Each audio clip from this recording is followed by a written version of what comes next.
In this video, I'm going to show you how you can edit the website header and website footer. So the first step is go onto the website header and select the settings icon on the right top corner.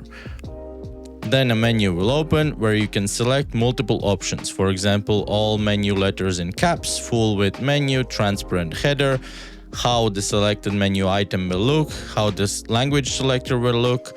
But at the moment, let's look at how you can change the actual layout of the header. So click on the button, change layout, and multiple options will show up. You simply have to choose the one you like the most and click on it.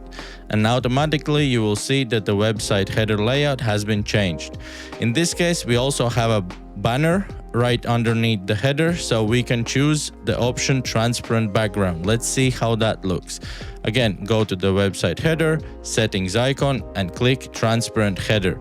And you will see that the header blends with the banner beautifully.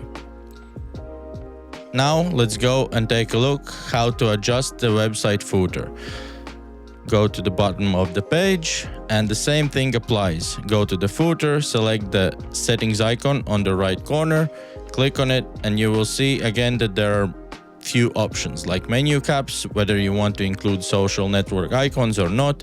And again, you will see a button, change layout. Click on the button, and same thing as with the header, you will see few options you can choose from.